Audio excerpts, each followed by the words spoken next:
This evening, on behalf of Harvard Bookstore, I'm honored to welcome Jessica Stern for a discussion of her new book, Denial, a Memoir of Terror. As you no doubt know, Dr. Jessica Stern is a world-renowned expert on terrorism.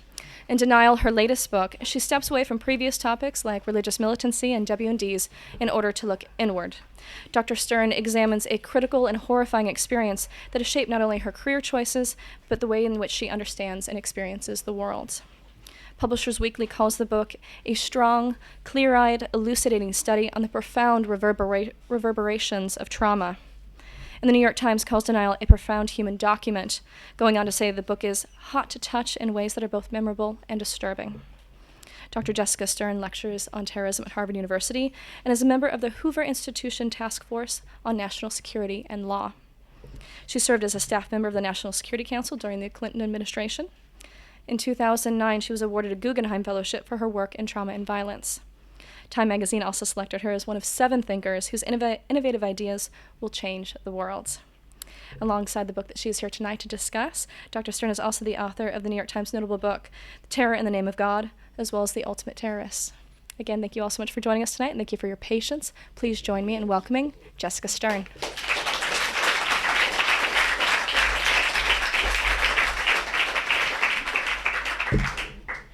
I'm so amazed that you all came out in the heat, and I really want to thank you for coming.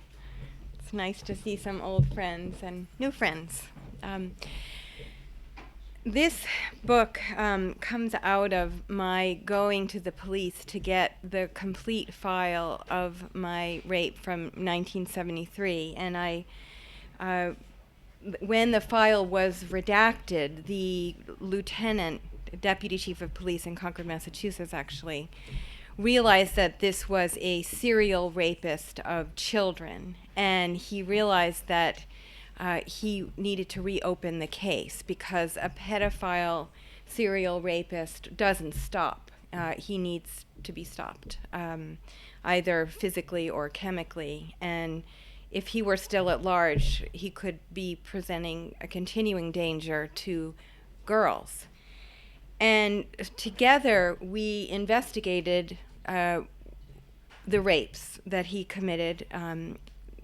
Lieutenant McComb got files from Weston and Lexington, and there were rapes at Tufts and 20 in an 8-block area at or near Radcliffe, 20 attacks.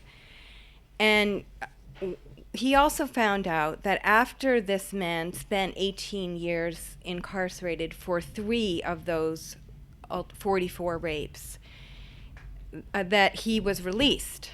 And he was returned to his hometown, which is a town in central Massachusetts that is remarkably like my image of Appalachia. It was not like Cambridge.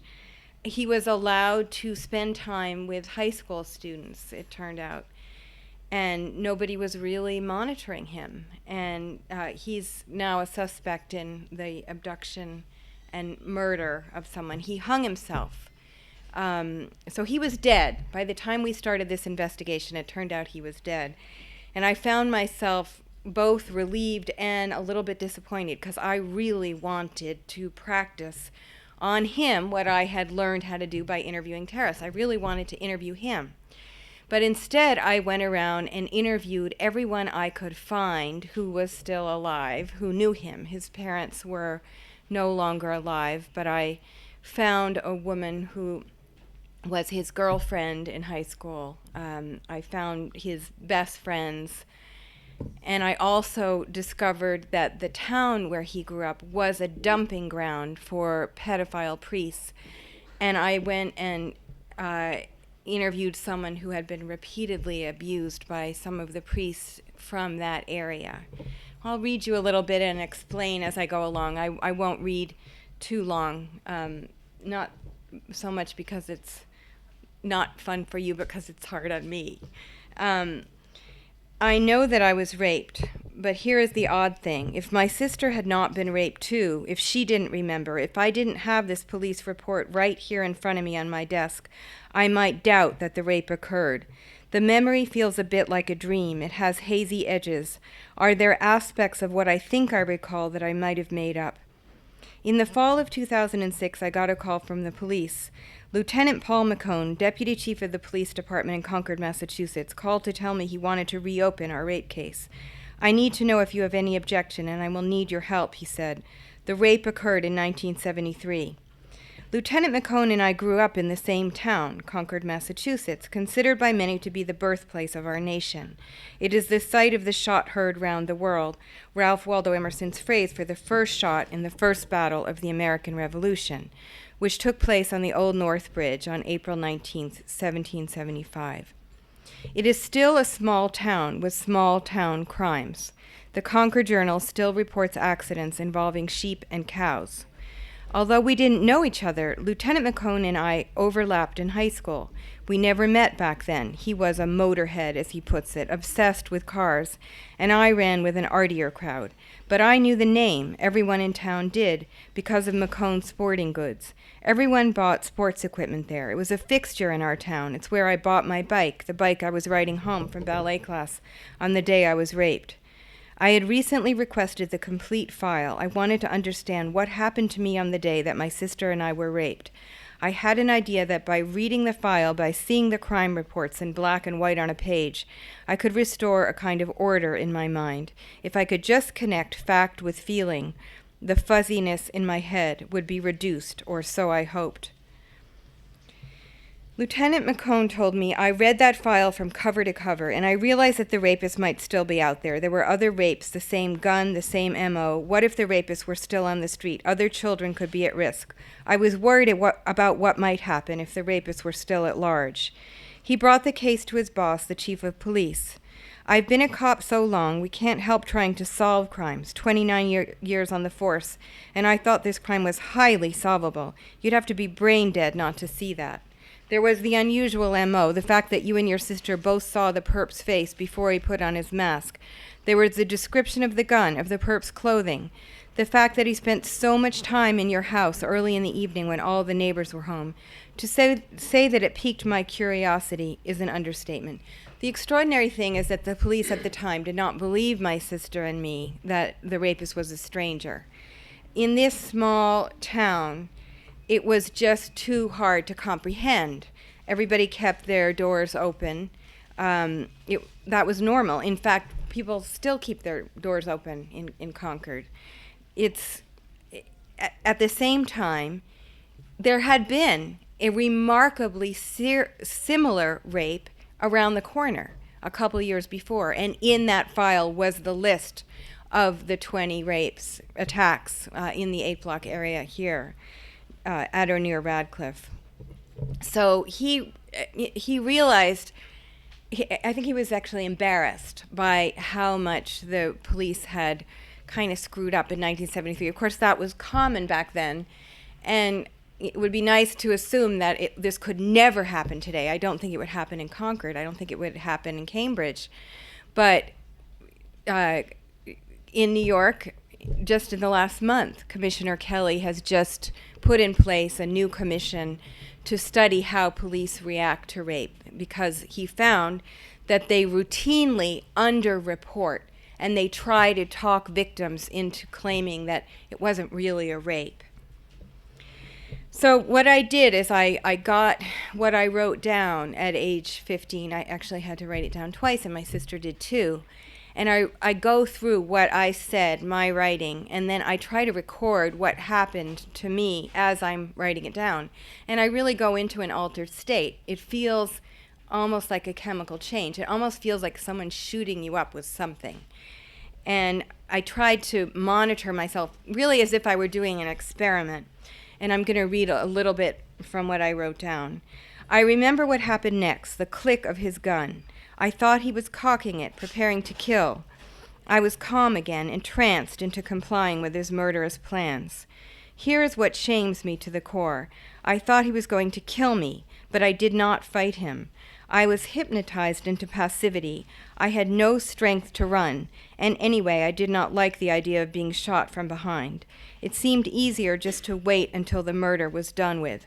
There was no sex in that room, no love, but there was seduction, the seduction of death. Would he kill just one of us, making the other angry? Would he kill both of us, imagining that we would be angry at him in heaven after our deaths? Why didn't I get up? Why remain face down on bed, as he ordered? Why did I not rise up, Medusa-like, eyes flashing, the snakes in my hair ready to strike him dead? Why did I not overpower the puny little man, smack the gun out of his paltry, worm-white fingers? I was strong then, probably stronger than he, certainly very strong now. And then he explained to us that the gun was not real, it was a cap gun. I wrote dutifully for the police, always dutiful.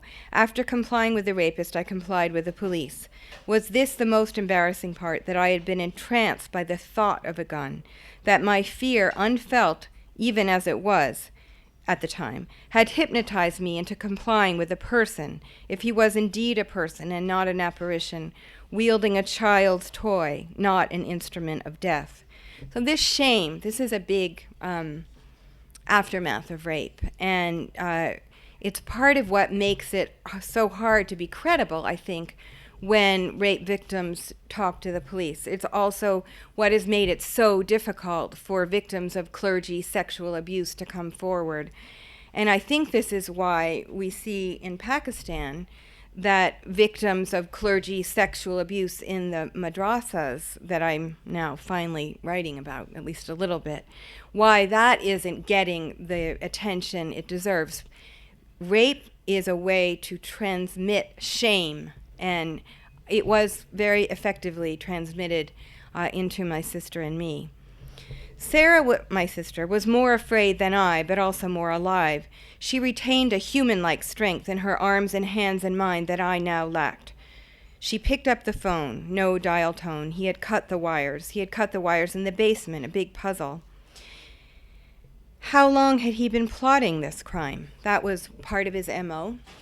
He knew, he cased out wherever he was active. And in fact, some of you probably saw Amy Vorenberg's brilliant op-ed in the Globe last Sunday, where she pointed out that her younger sister had seen someone casing the house. And of course, her mother and older sister said, "Oh, don't be silly, you're imagining things." There had been 11 attacks prior to Amy Vorenberg's rape. And had the Harvard police or the Cambridge police warned the neighborhood, perhaps they would have listened to Amy's little sister. He kept saying he wouldn't hurt us. He kept saying to listen, to be quiet. I was quiet. I listened. I'm still listening now. I hear a rush in my mind's inner ear of insistence, a kind of oral premonition, but a kind of premonition that goes backward and forward. The soundward protest of all the raped, shamed, and silenced women from the beginning to the end of time. This is a bit melodramatic. I should have edited that out. He hurt you. Sorry. He altered. Once you start editing, you can't stop. I would edit Tolstoy. He hurt you. He altered you forever, the chorus soundlessly insists, grating on my inner ear, the ear that wishes not to be reminded of feeling. I respond to that chorus. Hurt is not the right word for that man, if he was a man and not an apparition, did to me. And I keep saying this apparition because it's hard to believe. This whole debate about recovered memory usually has to do with people remembering some horrible thing that happened to them in early childhood. I really had trouble I knew that I'd been raped, but I had trouble somehow retaining the belief, even as I was reading this. I feel a void. Something got cut out of me in that hour. My capacity for pain and fear were removed. The operation to remove these organs is indeed painful, as you might guess, but the surgeon cauterizes the cut, and feeling is dulled, even at the points where the surgeon's knife entered the once tender flesh. There is no more tender flesh. It's quite liberating to have feeling removed, the fear and pain of life now dulled. Nabokov once said, "Life is pain." Buddhists, too, believe that to live is to crave, and to crave is to feel pain. To live in this world involves pain. Had I not been catapulted in that 1 hour, halfway to death, and therefore closer to enlightenment, in death we no longer feel human cravings, no longer feel human pain. I was now halfway there. Later, of course, I would come to reject this understanding of what happened to me that day. Yes, I was partly released from the pain of being alive, but my spirit had traveled not toward the infinite divinity of enlightenment, but toward the infinite nothingness of indifference. A soft blanket of numbness descended like snow from the heavens, obscuring and protecting me from terror. Instead of fear, I felt numb. Instead of sadness, I experienced a complete absence of hope. A divine spark, the craving for life, had been extinguished. And I felt when I realized what had happened to me that I had some understanding of what happened to the Muslimer. That there's no longer any feeling, any craving to remain alive. I was a blankness, and it's a blankness that made it possible, I think, for me to go and interview terrorists. I just was able not to feel or not to recognize the feeling of terror as terror. I could turn it into blankness, turn it into curiosity, actually.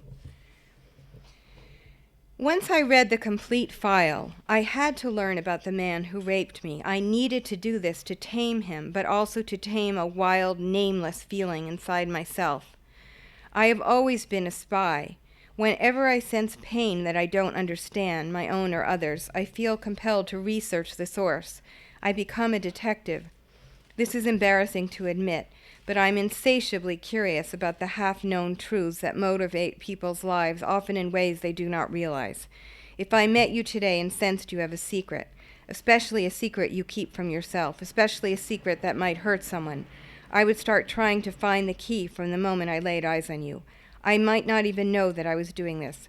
I might not want to do it, but I can't stop myself. I have been spying on violent men for much of my life, not just men who have hurt me, but also men who have hurt others. I have traveled all over the world to talk to terrorists. I am compelled to understand men who hurt people, as if by understanding what motivates them, I can tame them, as if by taming them, I can make my world safe. But perhaps for the first time, I am aware that my curiosity could make me sick. Sarah, my sister, tells me that she assumed after the rape that the next crime against us would be murder. She wasn't sure whether the rapist would come back to kill us or a new perpetrator, but it seemed logical, she felt, that we would be killed. Is murder what I fear? I eventually realized I had to write this book in fits and starts. It took me a very, very long time to write it because I'd lose feeling, and I would just tell my editor, goodbye, I'm taking a terrorism vacation. I'm going to Saudi Arabia, just to get away from the writing. And I also realized that I began to feel afraid. I began to feel afraid of this dead man. I knew he was dead, but I began to feel somehow fearful that somehow he was going to come back and get me. This time, I have help in my spying. I am spying together with the police. They want to find the rapist too, for their own reasons. They want to get him off the street. Today we understand that violent pedophiles cannot be cured. They can be treated with medication, but even then, they must be kept away from children. So what happens is McCone, this deputy chief of police, keeps writing me, and I keep not answering, or I answer sporadically, and I actually tried to drive out to see him, and I found that I got lost. I go to Concord regularly. It's not just that I grew up there. My father and his wife still live there, and my son visits them every week. I have driven past the police station hundreds, if not thousands of times. I have a vague recollection that I've been inside the building, but I don't remember anything. Was I ever arrested? I'm certain I was not. But shame shimmers at the edge of my consciousness, like a mirage I can't quite see. I discover that I cannot remember precisely where the station is. I drive past the Louisa May Alcott house, which I visited several times as a child. I know the station is near here, but I seem to have gone too far. I drive back toward the center of town. I'm terribly sleepy. There's the Scout House, a large 18th century barn where I attended Girl Scout meetings, where I had to take dancing lessons. An image of white gloves floats into my mind. Did we really wear white gloves? I cannot recall. My brain is turned to mush. What I try to do is capture that mush and take the reader with me on this sort of dizzying journey where I go and interview his best friends, as I said, who are scattered about in central Massachusetts, and they tell me they don't believe that he was guilty. They start out with that claim, which was very hard for me, but always, sometime by the end of the interview, they would say something like, he shouldn't have did what he did, or something where it would become clear that they had an inkling, or maybe even knew that he was guilty. Just read you a tiny bit more.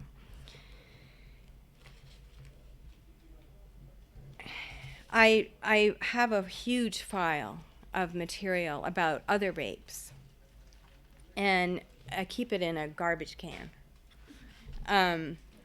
I have a lot of trouble with this material. I actually kept it in a garbage can, and I kept the garbage can in a fireplace. And I wasn't really thinking about that it was symbolic, but I think it is a bit symbolic. I really, and I have to hide it away. Even now I have to hide it away. But I pulled this material. I felt that I needed to see read some of the material of the other rapes. I sit down to read a page. I see the words grayish black pistol, and he said don't scream, and do as you're told and you won't get hurt. I decide to make a pot of tea. I fill the pot and straighten up my desk. By the time the water boils, my fire has gone out. I have to build a fire because I get cold. I insert fresh kindling. I push some logs around. Once again, I sit down to read the file with a cup of tea warming my hand. I read a few more sentences. I see the words, bend my knees wide open, and unzippered. I get up. I'm not upset. I just can't sit still. Finally, I decide to bring the trash can somewhere else. I take it to a nearby library where there are people, and I have reasons to hope I will be less likely to feel spooked. I find that I must think carefully about where to put the trash can. I do not want to put it in my line of sight, nor do I want it behind my back. I find a spot just outside my line of vision, on a forward diagonal to my left, on a black leather chair. I am not a superstitious person. I feel embarrassed, even in front of myself, that all this seems to be necessary. I have read about triggers, the sounds or smells or sights that can suddenly catapult us back to the moment when we faced a violent death, the way the sound of a backfiring car can bring a grown man to the ground. But it is hard to understand how this works. The soldier knows the cars will backfire. Can't he learn to ignore the sound? Can't he use his rational mind to overcome his response to that sound? And can't I, similarly, knowing that these files pertain to a dead man, treat them as ordinary paper? It's, I think, very important for us to understand that what happens to vets is when they see, in one case, a vet I talked to, it would be a bag of garbage on the side of the road that he was sure was either a body bag or an IED, and he found that it was very, very hard for him to drive. I interviewed a number of vets. My therapist diagnosed post-traumatic stress disorder, and I, of course, disbelieved her. I told her this is ridiculous. It was a fashionable diagnosis. I read about PTSD only to prove her wrong. But then I did go and interview a number of vets, and there's one interview of a vet in the book, and I found that I had remarkably similar symptoms, even though it's obviously a completely different situation that brought those symptoms on. The impossibility of being in a place with bright lights, to be in crowds, fireworks, certain kinds of sounds just drive me nuts. That sound, for example, is really bothering me because I'm reading. So it's okay, I will live through it. But when I'm talking about this material, my hearing becomes annoyingly acute.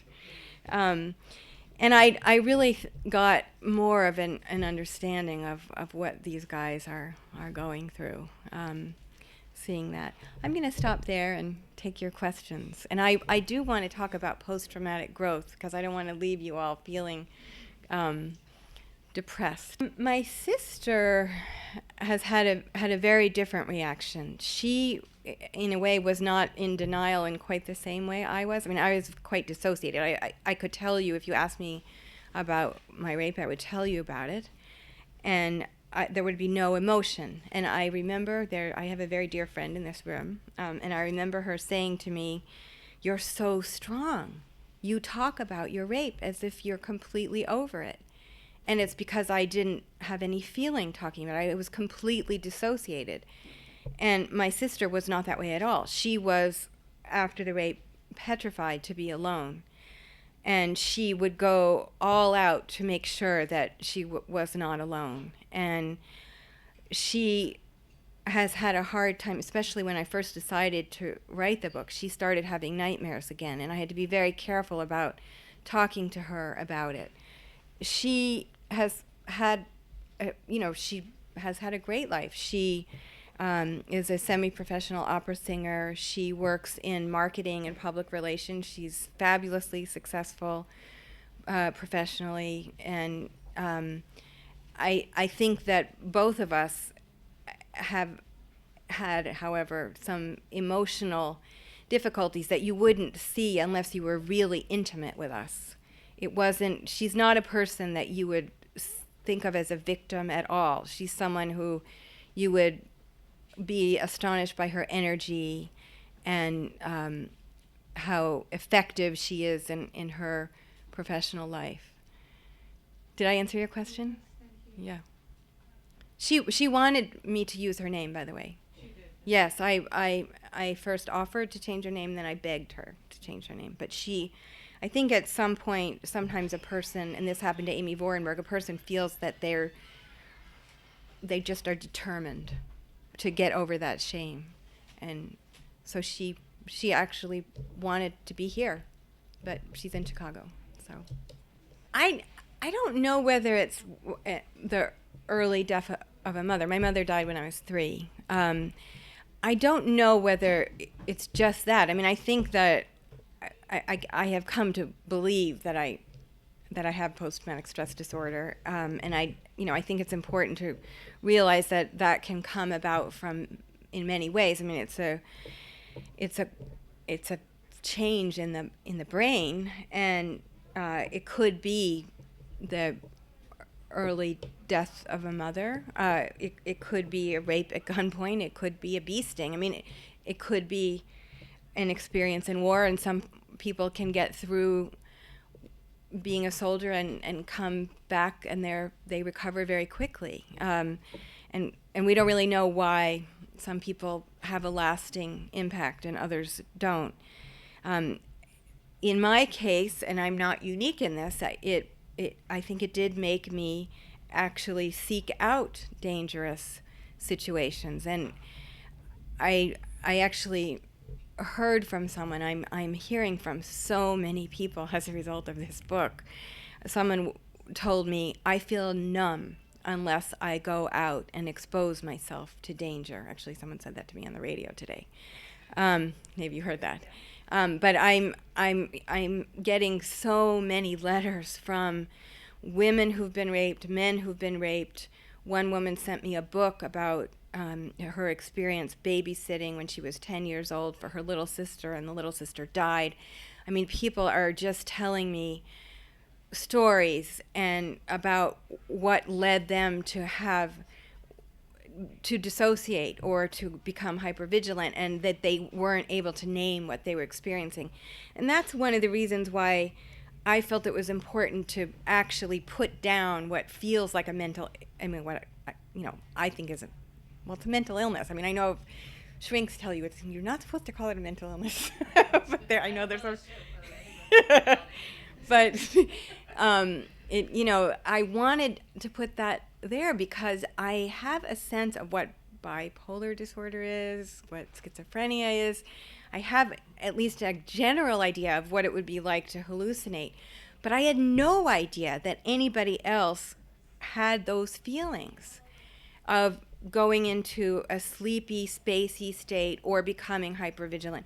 And my father has the same thing, and my sister has the same thing, and we never talked about it. My father took us mountain climbing in the winter, and I think my father is attracted to risk. I think he was also raising us to survive a concentration camp, but I think he's also, there's something that made him want to overcome something difficult, and it's not unique. But we never talked about it until I wrote this book. Nobody in my family said, "Gosh, do you ever have this weird feeling where you're underwater and you can't concentrate and you can't drive?" Or this other feeling where you become what feels like really smart and you see everything. We never talked about it. People didn't know. There was, Amy Vorenberg was just saying today that the next night there were 2 rapes right in her neighborhood, the very next night. And nobody pulled it together. I think there was actually a deliberate shutting down of rumors. Gosh, I don't think there was anything cultural that I could identify about the rapist. I think there were psychological issues. He was adopted and learned that he was adopted by his aunt. He learned that his parents were actually his aunt and uncle from a schoolyard bully. In the worst possible way, he learned. I also mentioned that he grew up in this, there were 3 pedophile priests in his church, 3 in a row. That was after the time he would have been exposed to them, but I can't help but wonder, we know that because people went public recently. People didn't talk about this back then. There were also rumors of sexual abuse at a Catholic school he went to. So I don't know if that's exactly a cultural factor. There certainly was a cultural factor in my becoming numb and moving on. I really thought that I had put this behind me and that it wasn't really affecting my life. I wasn't the sort of person who thought of herself as a victim. And I think that really, I was trained in a way. I was very well trained by a father who understood he didn't want to stay in the German Jewish ghetto. And actually, his siblings most of his siblings did actually remain in the German Jewish ghetto. He did not want to be stuck there. He did not want to be speaking German with them and not speaking English. He wanted to be, he wanted to have a good life, and he wanted to focus on what made him happy. And he is someone who will tell you that the only aftermath of the Holocaust he recognizes in himself is that he has the capacity for joy. And you know what? I believe him. I think that his capacity for joy is actually greater than most people's. But it also, I don't know how to explain that actually, because it's certain things bring him great joy. Nature. Oh, you understand it. Good. I'm glad you understand it. Because actually, I think in general, when we shut down everything. But he does feel a certain kind of joy, which is mainly connected with nature. I did not realize that I was able. I didn't connect my interest in terrorists with my rape until I started writing this book. And I was surprised when I found that I was able to talk to terrorists. I think in a way it is a form of post-traumatic growth. It is a way of using symptoms to do something useful in the world. And it worked very well for me professionally. And now I've paid a lot of money to a shrink, and I can't do it anymore. Thanks a lot. I still talk to terrorists, and I think I'm still good at it, but I only talk to them when they're incarcerated. Or I went to Saudi Arabia. I knew I was very safe talking to terrorists that were being monitored by the Saudi Interior Minister. Did I have a question about the rapist? Absolutely. I really wanted to know why. What happened to him? I assumed from the very beginning, even looking back over what I wrote down at the time, I realized that even then, I was assuming that he was afraid. He seemed really, really afraid. And in fact, that's another part of his MO, looking through the files. Again and again, the victims said that he seemed as afraid as they were. And I felt even then that something had happened to him. And I found out that something did happen to him. I mean, the people that I met, his circle of friends, the amount of incest and sexual abuse and violence all over. I mean, now obviously, if I were to talk to your friends, I would get a particular picture of what it's like to be in Cambridge today. I was talking to his friends, so I was getting a picture of his town going through him. But I also got a sense talking to the police in his town, what that was like. So I got a sense of his environment. I also went to visit the school where I think he may have been abused. I learned from a police officer who knew him quite well. That police officer suggested that he had been sexually abused by priests. So I was not able to prove it. I actually went and tried to get the records, did get to look at the records in the school. And of course, there was nothing, nobody wrote down, pedophile priest here abusing kids. This would have been, I think in the late 50s. Nobody wrote that down. But the kids who had been there talked about it. And they talked about rumors. So I think I got enough of a feeling of what might have changed him. And I guess at some level I kind of understood. Also, he was a very strange man who changed all the time. He had a personality that the police said it looked like he had multiple personality disorder. I don't know whether that really exists. I don't know if that's a real diagnosis. But anyway, he changed from one day to the next and was a horrible, horrible person. I want to be careful about drawing pat conclusions, but I have known, as I mentioned earlier, for years about the sexual abuse of boys at madrasas. When you spend time in Pakistan, that's what people talk about. The minister of religion, was annoyed that the U.S. was pressuring Pakistan to do something about the extremist madrasas that we consider to be factories of hatred and of terrorism. But for him, the real issue was the parents who were so upset about what they were learning, what was happening to their children. And I never really talked about it. I never really thought about it, and I certainly never wrote about it. And then I started hearing about the routine rape of little boys by Afghan military and police commanders. I started hearing about this from our troops. And they're writing to me now.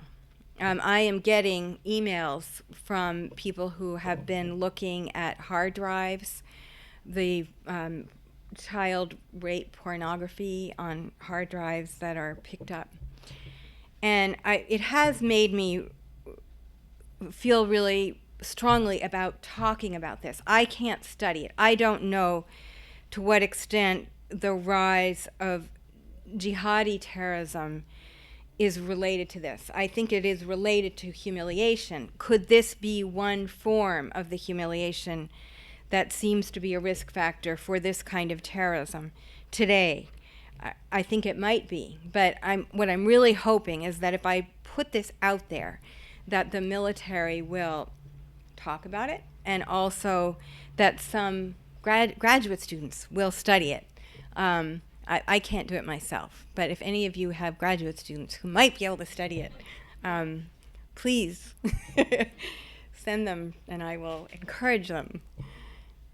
I can't really say, but the same thing happened to Amy Vorenberg. I mean, I think there's something about turning 50, and also in my case, having a child really made me want to feel. So it was a very slow process. I mean, I didn't want to be numb personally, and I also needed to understand something about him.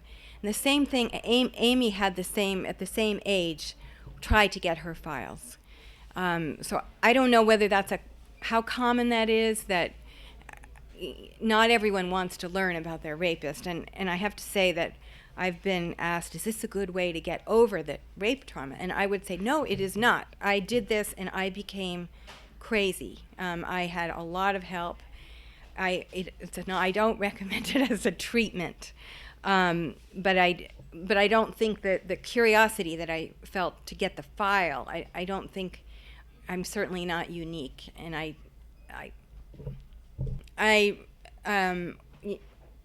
a lot of people have specific triggers, like it might be the scent of a tuna fish sandwich that brings back what happened when they were on the battlefield. It could be an odd trigger that brings something back for me, and I don't understand it. A ticking sound is, when I'm feeling at all agitated, is excruciating. They're just certain sounds and certain kinds of light, and I don't know why. I mean, I don't know exactly what it's evoking in me, but something. And it also has to do with how I hear music, unfortunately. Everything sounds sharp when I'm in that state. It's very physical. Thank you very much. Thank you so much.